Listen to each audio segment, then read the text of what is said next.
how's it going, everyone? This is my first ever response to a response to a response, so I appreciate the video there, Darfius. I don't really see a difference between the theory of a fine-tuner of the universe and the theory of an intelligent designer of evolution.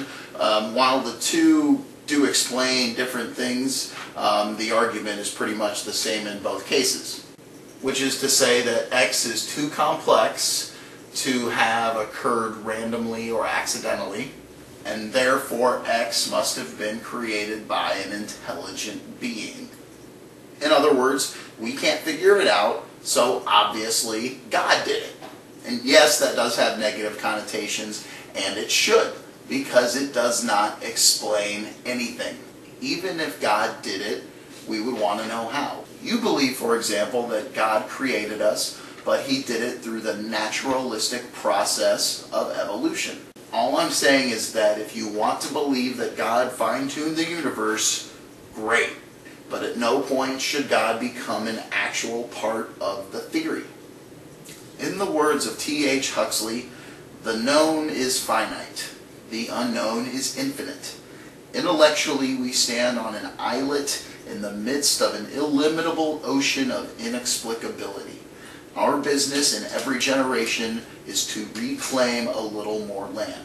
Today, the reasons behind the apparent fine-tuning of the universe stand on the shore, right where the land of knowledge meets the ocean of ignorance. I'm confident that as we reclaim more land, we will find those answers, and they will lead us in turn to more questions. For all we know, there will always be gaps for God to hide in. So basically what I'm saying is that the fine-tuner theory has about as much explanatory power as the intelligent design theory, which is none. As to the concern that my proposed alternative is an infinite regress, I understand why you say that, but the point there was not to explain the origin of existence, just to point out how it might be possible for our universe to come to exist the way that we see it.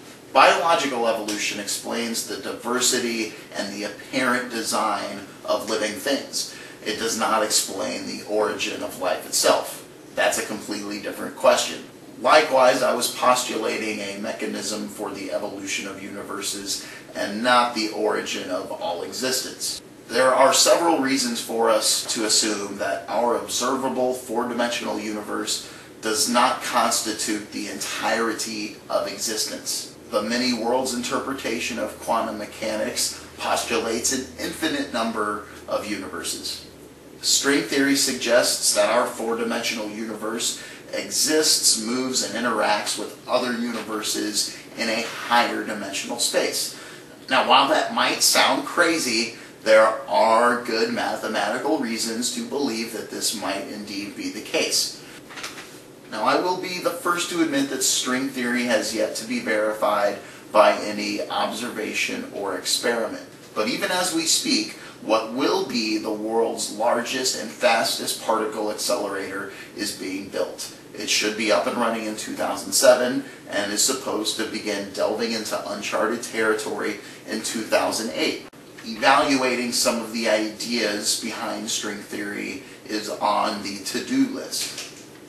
Also, if general relativity can be incorporated into the standard model of particle physics, we would be able to model, predict, and understand what happens inside of a black hole. I'm not going to say that any one of these is the answer, but it should be obvious that we are still a long way from the true limits of our understanding. That is, of course, unless it all happened like this.